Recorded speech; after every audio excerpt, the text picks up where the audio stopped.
Hello guys, once again it's Matt and today we have another video. Thank you all the members, all the patrons, make sure to subscribe and let's fly the Falcon, the Fighting Falcon again. So yeah guys, we are here with the new BR of it, with the F-16A. We are using the ADF, but I probably will make other videos flying the other versions, but all the ADFs all the Block 15s, they're basically all the same, so it doesn't matter too much. So take this from the same kind of perspective as that as well, okay guys? So yeah, you don't feel too much actually, it feels like the same battles, and that's a good thing, in a sense of facing a lot of top tiers and stuff, a lot of F-16s and F-14s, especially MiGs, there are barely any, but you will see some of them. But the thing is, the chances for you to actually get to a lower BR, I talked a little bit about this on the 29 video, right? It is a little bit harder, but as you see, you still face a lot of third generations. You do need to be careful with that. Still, I think the strategy of flying low is still worth it, even with the new BR or anything like that. It is just an aircraft that you gotta be smart, man. There is a lot of very advanced BVR missiles flying around. I cannot imagine what it will be like once we get stuff like the R-77 and M120, right? Because it's already a BVR fest at the start of the match. Not even too much BVR, but radar missiles in specific, right? They are very, very capable right now. And even the IR missiles, you're going to see a lot of kills that I get here from people that are trying to flare, but the M9L on a rear aspect really doesn't care about flares, but it gotta be on a rear aspect. The strategy that I normally use with the IR missiles is to try to maintain a kind of a trigger discipline to actually only fire when in a rear aspect. That will not always be the case, and I miss a lot of shots. Head-on passes with IR missiles are really not worth it unless it's the R-60M. The R-60M is the only one that you can kind of deflect a shot and go directly to the target so quickly that you can fire from a very, very short range, so that the target basically doesn't have time to actually, try to evade the missile. Something that with the 9L you cannot kind of do because it takes a little bit of time to actually accelerate. But for like shots like this, for example, I mean, he probably went out of flares, but see how far the MatAWG is, almost 3 kilometers, and he still got him, and he was basically in the same speed that I was. So yeah, man, the A9L is amazing for these type of shots, far away, rear aspect shots especially, and the R60, I would say, very short range, odd angles, and head-ons as well. So be aware of that. And here's something very fun happened. I thought the missile was actually going for another target, but then it killed me. Of course, it was an F-14. Of course it is, right? It has to be an F-14. But anyway, people tend to be people, right? So yeah, and as you see, I'm normally flying very low to the ground with the F-16 as well. I'm using this strategy with basically any aircraft right now due to the missiles. I was talking a little bit about the missiles, and the BVR missiles, the radar missiles, they're too good to actually just climb. You will end up getting killed a lot of times. So I don't know, especially for new players, fly low, because not only you can notch the missile, you can always notch and crank and do other things, but also the radiation bouncing back from the ground is so great that overwhelms the pull stopper, and it kind of cannot like say no to that tasty radiation bouncing back, and the missile goes under the aircraft and goes to the ground. So yeah, really consider flying low. It's not a very bad type of strategy to use in any aircraft. Any aircraft is good at doing this. Of course, you can try to fly high, especially with the MiG-29, especially with the F-16 and the F-14. But you gotta be careful. You gotta notch way more. And if you are using, say, only semi-active missiles, which are the majority of players, right? you are going to end up having to lose lock, and then you're going to end up losing a kill and losing a missile. Especially in the MiG-29 and the F-16, this is kind of a big problem because you already have kind of a low number of missiles anyway, so yeah, it's problematic, right?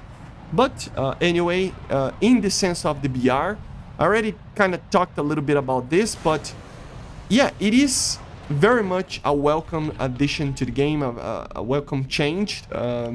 It was needed for a very, very long time, and it finally has been added. You do need to be careful with some of the things. Some of the BRs are still pretty weird. I am going to fly some of the aircraft after I kind of fly everything that it's being changed, but I will try to fly the things that I think it should be changed and it didn't get changed. For example, the MatAWG 2000 is one that it completely destroys the 10.3s. And even the MLD is amazing against the 10.3s. And it kind of, because of the 12.0, it's being pulled to that BR range sometimes. And it becomes kind of a OP, very OP kind of problem, right? So I don't understand why there's still 11.3. But still, you don't see a lot of them. You don't see a lot of MiG-23 MLDs. You don't see a lot of MatAWG 2000s. So in a sense, it doesn't break the balance of the game too much. But if you get to a down tier on these aircraft, or you are flying at 10.3 and you face those things, it's going to be tough. As you see here, a lot of third generations flying around anyway in top tier. I actually found a MiG-29 here. But yeah, the MiG-21 got the J7, and then it got the MiG-29. So it was very, very good shot by the Pigeon Lihen, I don't know.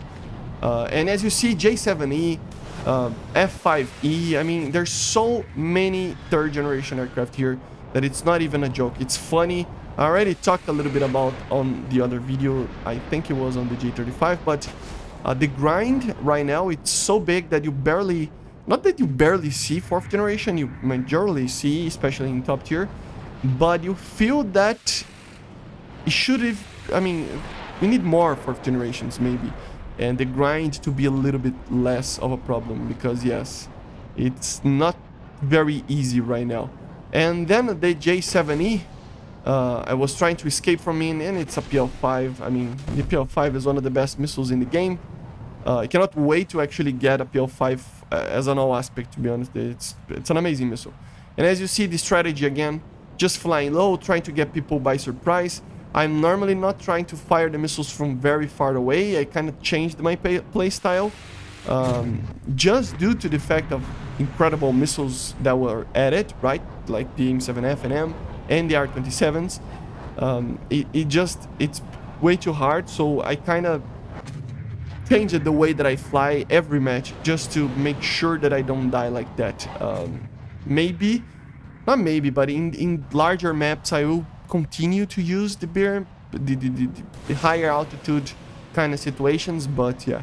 And another thing that consider flying these aircraft is the little thing called energy retention or energy management, whatever you want to say.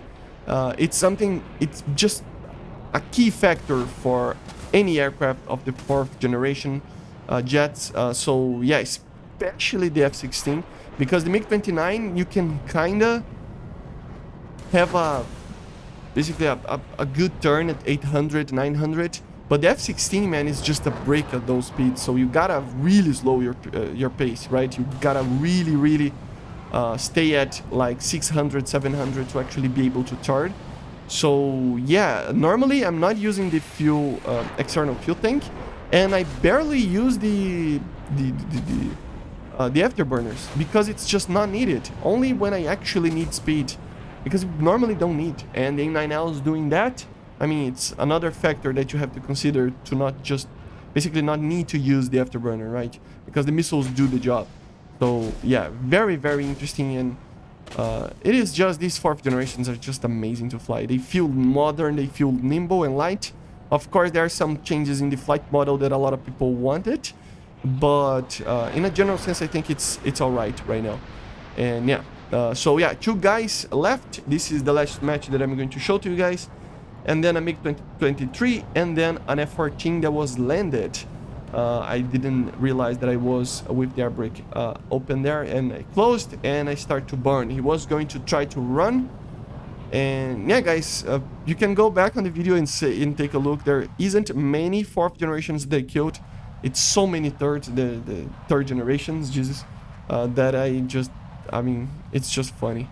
But yeah, F-16 getting some speed, starting to catch the MiG-23, but I don't have a lot of fuel, so I gotta be careful with that. I was getting pinged from the left side there, a little bit to, yeah, 9 o'clock, 10 o'clock, and then I spotted the F-14. Immediately, I went downwards to actually try to lose any missiles, and then I go for a head-on and basically a kill. So, yeah, pretty good kill. These Vulcans are very, very easy to go with. And then the MiG-23 turned around, so I thought, yeah, this is my chance. Gotta keep the speed a little bit up, not too much. I gained the speed, and I try to control it. So as you see, I'm always trying to control the speed. It's always a good thing. Evade that, critical, and the guy is dead. So yeah, pretty cool. I see you guys on the next one. Bye.